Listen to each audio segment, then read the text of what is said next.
Hi, everyone. Thanks for jumping back on. I'm not sure what happened there. It said that another session started and it kicked us off, but I see Ward's back on. Sorry, Ward. That was, I thought it was something I said. Yeah, I'm not sure what happened there, but thanks everybody for jumping back on so quickly. I was expecting bandwidth problems. That was a new one.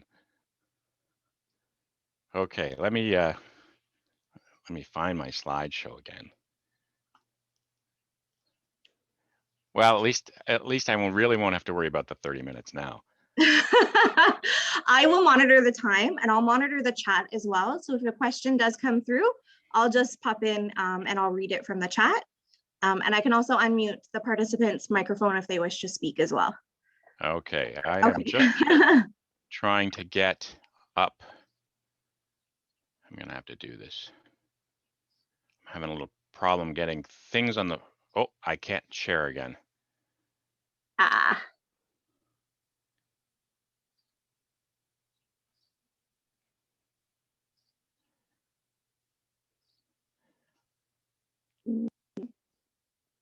There you go, all you. Okay. Let me see if I can figure out how to do this without.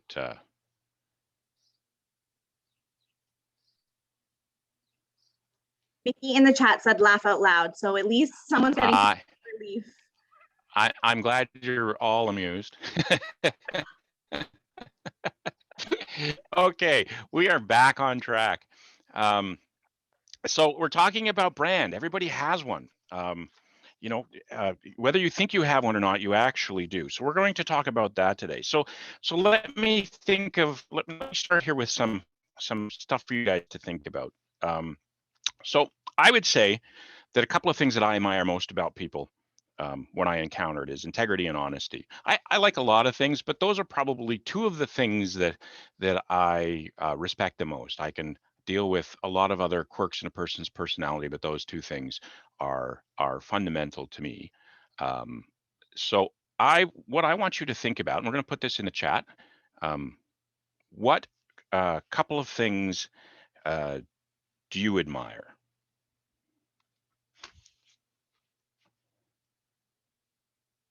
And I really wish I could see it.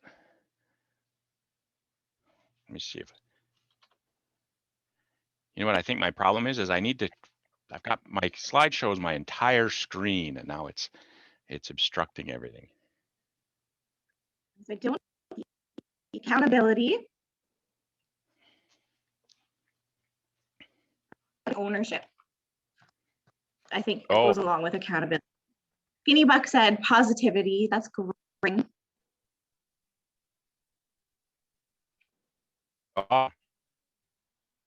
Part of what goes into making your brand. So let's talk about what a brand is. And anybody out there, can you give me some ideas what you think a brand is?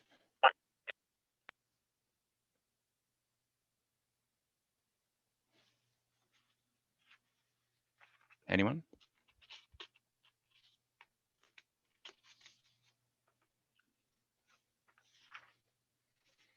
Nothing, no guesses? I'm gonna say it's the way you leave a person feeling. Like the last someone. Okay. Could be, yeah. That's definitely part of it. So when we look at this, what do we think? This is probably one of the most iconic brands of several generations. When you see it, what comes to mind? Is it a positive food brand? Why? Why not?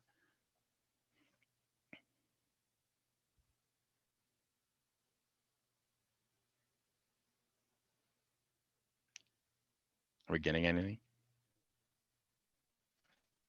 He says doesn't like it personally. Skinny Buck says it's convenient. I'd agree. And but iconic. Yeah. And it is iconic. Yeah. It is. Absolutely. And that's part of their brand. A brand is what a company wants us to think of them. It's a mixture of how they see themselves and how they want us to see them. realistically, they can't determine what we think, but what they can try and do is they can try and influence, they can try and influence that, and they can try and make sure that their behavior is consistent with all of the expectations. So in the case of McDonald's, whether you like or you hate their food, one thing you can say for absolute certainty is every McDonald's you walk into, it's going to be essentially the same service. It's going to be the same food. It's prepackaged. Their brand is a consistent delivery of their value proposition to the marketplace. And they're good at it. And lots of companies are. So as I said, everyone has a brand, including you. You have the opportunity to build your own brand. If you don't work on your brand, if you don't build it with intent, it doesn't mean you don't have a brand. It just means you don't have control of your brand. It is the story of you. It is what you want the world to think about you and talk about you when you're not in the room. So these are the kinds of things that go up to making the brand. At the core, it's who you are. Who you are as a person. That's something we cannot generally lie about for a long time. It's our fundamental being. Are we fundamentally a honest person? Do we fundamentally have integrity? Do we show up for work every day and give our best, whether that's whether that's working on our schoolwork or our job or whatever case it is. The next layer to our brand is, what do we say? Who are we? Like, when we're talking, are we consistent with who our core being is? Are we being authentic? Are we constantly expressing ourselves in a manner that's consistent with who we are as a person? And then there's the actions part. What do we do? Does it all work together? If I see myself as a person with integrity, do I steal candies off the shelf? That's obviously something that's inconsistent with those two things. So your actions, your language, and your fundamental personality, like who you are, your values and stuff like that, all have to align. People's brands get damaged often when those things fall out of sync.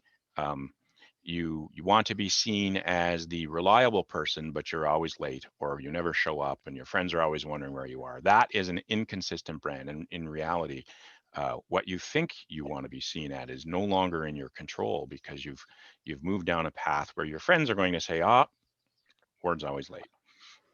So today, I'm going to focus a lot on this. This is a bit of a pet thing of mine. In my part-time fun stuff outside of work, I work with an organization called the National Cycling Center of Hamilton. We are arguably the biggest and best youth development program for national class cycling in Canada. We've produced a number of national team members. We currently have one of our alumni going to the Olympics, a young man named Adam Jamieson.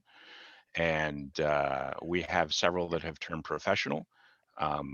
We've put probably about 75 athletes on the national team or the national podium over the last decade. And one of the things that we struggle the most is with our young athletes is this topic right here: social media. What does your online presence say about you? And it is a big deal. I mean, we have sponsors who are very jealous of their brands, and so they want to make sure that their brand and our brand are aligned. So they keep an eye on social media. And of course, people sometimes get a little feisty and say things that they probably shouldn't online, and that can come back and haunt them as an athlete who are trying to get sponsorship and support from outside of just our organization. So some of the things you need to think about: what's your privacy settings look like? You know, everybody likes to post that crazy spring break picture, but if your grandmother saw it, what would she say? And that's the question that I always like to use: is if my grandma saw my picture on the internet, how happy is she going to be to see what I'm doing? Nothing ever goes away. My eldest daughter was on Snapchat when Snapchat was first started, and the big thing about Snapchat was that you took a picture, you sent it to your friend, and then in like an hour or whatever it was, it disappeared. So what I like to do to remind that nothing disappears on the internet was send her pictures of myself with those crazy like bumblebee filters and stuff like that, and then remind her that at no time ever in my life have I had Snapchat on any of my equipment. And yet somehow I managed to make a Snapchat picture and repeatedly send it to her. And it was a reminder to her to remember that nothing online is ever a secret or ever goes away. So be careful what you put there. So a great way to do this and to protect your brand on social media is with Google. Never assume that your security settings will be enough. There's all kinds of ways around them. We see it all the time with people getting hacked. Do a web search of yourself. To be honest with you, I do it all the time. Even now, I Google around because sometimes my friends might post pictures that are me tagged in something that I don't want, that I didn't even know they took the picture of, that kind of stuff. So take the time to go through Google and have a look to see what you can find. If you've got a friend that's posting stuff up there and tagging you in, consider changing your settings so that they have to ask your permission, so that your grandmother doesn't suddenly all of a sudden see that crazy spring break picture show up on your Facebook or whatever social media platform you happen to be on, and ask your friends to take it down. If you do want to do all kinds of stuff on social media, you might want to consider what your passions are. That's a great thing to do. What are you good at? What do you love? Show those things. You know, there's a lot of things that you can do to build your brand around that sort of stuff. It doesn't matter necessarily what your passions are. I mean, some of us are very passionate about issues that are quite controversial. People attend rallies, they attend protests. Some people in their social network might think that's great. Some people might not. It's not a bad thing to pursue a passion like that. Just remember, when you put it on the internet, do it with respect and dignity. Make sure that you are showcasing your passion in a manner that is going to be, even if it's not necessarily agreed with, that it's going to be respected and respectable, because somebody's going to look. And for a lot of you, in the next few years, this is going to be probably the biggest reason why you should protect your online brand. I'm going to read right off here because I can never remember these statistics, and I can tell you that I was a little bit staggered about it because it's pretty significant. 90% of all employers hired directly from social media in 2020. 79% of HR professionals have denied a job to a candidate due to inappropriate content on their social media. And almost 43% of HR professionals rely on Google to search job applicants. That's a big deal. I mean, you consider that 79% of all HR professionals. That means almost every hiring manager has declined to accept a job application from an individual that they Googled and found something that they thought was offensive and inappropriate. That's certainly not a brand that I would want to have, and I can't imagine anybody that would. And that's one of the reasons why we're talking about this today, because it really is a big deal. How's our time there, Marcella?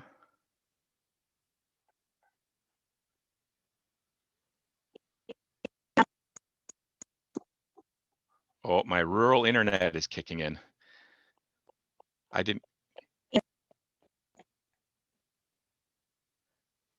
Oh no, I can't understand a word you're saying.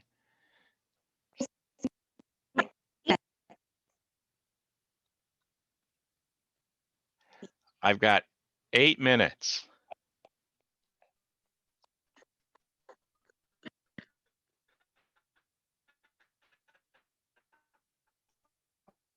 Oh, wow. Okay. What we talked about today, your personal brand encompasses the whole of you, your values, your actions, your words, and more. Always Google yourself. Make sure that you know what your digital footprint looks like. If you're not comfortable with it, delete it. Be authentic about it. Be authentic about what's important to you. Just be respectful on how you say it, and showcase your skills and passions. I guess one caveat to all of this around brand, we've talked a lot of truth. Thing that we often hear in business, and it's still sort of traded around with a bit of a laugh. It's the fake it till you make it comment. Um, that's not true. It's not real, because that's not really, you can't fake your brand. You might fake it for 5 minutes, but in the grand scheme of things, if you've not presented yourself with purpose, it will be what it will be, no matter how hard you fake it. Truthfully, we use those kinds of comments when we have a friend who is more than capable of doing far more than what they're doing, but don't feel very confident in themselves. So it's to encourage them to take a chance, fake it till you make it, because we already know that they're going to make it because they're good at what they do. But when it comes to your brand, never fake it. Be who you are. Be authentic. Um, I'm sure your parents have said things. My mother always said to me, be you, Ward. If they don't love you for that, that's okay.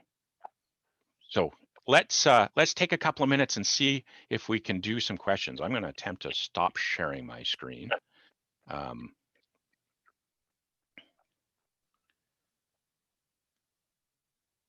Somehow.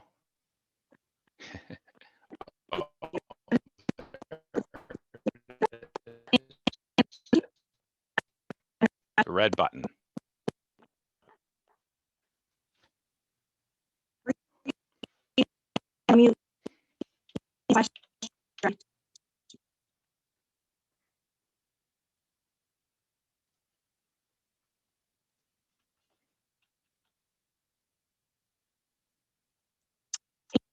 That's freezing. I sincerely apologize.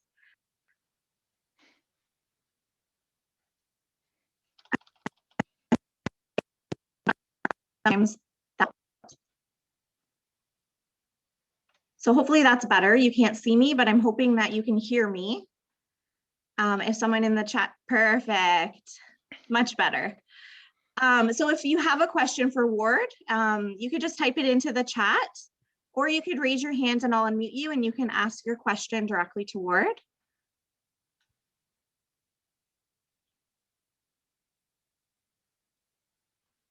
I think I can share a little story. I remember it was one of my very first career type jobs, and I had gone in for the interview, and sitting right on the employer's desk was what my name is listed on Facebook. And it's not the same as what my name would be like on my driver's license or my birth certificate. So that was really interesting that that employer had gone and done that little background search on me and found my Facebook account. And I knew that because it was written right down. So it was an eye opener for me to know that that is a process that sometimes an employer will go through when screening you for that position. Absolutely, and something else to consider, if you do that Google search and you find like a Facebook page or a Twitter account or something like that with somebody that has the same name as you do, and you look at the content and you're not very happy with what you see, you might want to consider adding your middle name or something like that so that you can clearly identify yourself as not that person, because the last thing you would want to have happen is for somebody to Google and be confused about who they were actually looking at. That's a very good point. It's your identity is a big deal, and we should always protect who we are and are perceived to be. It's definitely, and in the modern age with technology and information that never goes away, it's something that you have to be more careful of. The mistakes that we make on social media last far longer than anything we did before social media. The memory is eternal. So I'm going to close the day, I think, with a little bit of a quote. It's from somebody named Jay Danzy, and it says, "Your smile is your logo. Your personality is your business card. How you leave others feeling after having an experience with you becomes your trademark." So I want to thank you all for the time you've given me today. Oh, there's one from Emmy before I run away. Let's go ahead, Emmy. Let me see if I can unmute you, Emmy. Actually, Ward, because I've made you the host now, you may have to do it on your end. If you hover Oh, over her name, are you able to unmute her? allowed to talk. There you go. Perfect. Hi. So Hi. I do have a question regarding what would the best way to start a business or start your brand out? What You, kind of advice would you have for that? oh, so your personal brand? Like Yes. because there's a difference between a business and a brand and your personal brand. So Okay. Emmy, I would say to you that you started your personal brand on the day you were born. That because it's not something that you start, it's something that you are. Like it's a reflection of how you want to be appeared to others and how they actually think of you. So I would say that um, if you want to take control of it, it's not really about starting or anything. I would do a lot of self-reflection. I would say, start with who am I? What do I believe? What's my core values? What's important to me? When we started this conversation, we started with what's a couple of things that you like and respect, and and that would maybe be the start, because often when we say this is what I like and respect, whether we realize it or not, we're reflecting something that's already in us. That's a part of who we are. So then I would take it a next step farther, and I'd say, when I interact with people, even when it's difficult in those hard times where there's, hostility or a disagreement or something like that, am I presenting myself that's consistent with that core set of values? If it's always be kind when I'm in a disagreement with somebody, am I still empathetic and kind to them when I speak? And then once you've kind of got a handle on that, I would then look at what I do. So if part of my core being and what I want to be seen at is reliable, when I'm asked to do things, do I do them? Do I do them in a timely manner? Do I show up when I say I'm going to show up? So it's really just making sure that all things that you do and say are aligned with that core picture of what you value about people and yourself. Um, but it's one of those things where if you don't do it yourself, it will still happen. You just won't have control over it. You'll still have a brand. I have a question from Jeremy. Before everybody leaves, I just want to throw out our buzzword. So the buzzword is champion. When you fill out your questionnaire after the session, it may ask you for that buzzword, and that's how you can earn more points for the pop-up shop. So again, the buzzword is champion. And Jeremy has the question, how about building a business brand? Well, so a business brand, of course, starts on the day the business is born as well. And it's kind of the same thing. So if you're going to start a business, what you want to do is you want to sit down and develop a picture in your mind of how that business will do business in the marketplace. What does that business value? Is it a consistent service? Let's use a service thing. So, or you use Walmart. Walmart's something we all know. So one of the things that Walmart wanted to be known as was a place where you could get a lot of stuff at a good price. So everything that they do, every message that they send out is about availability of a lot of things and a good price. McDonald's wanted an inexpensive, consistent meal. So that's what they built. And all of their advertising, all of their business processes are built around that um, that premise. So if you have a company, let's say you're going to build houses and you want to be a high-end house builder. So you say, I want my business to be known as one of those premium construction companies that does very expensive and very fussy houses.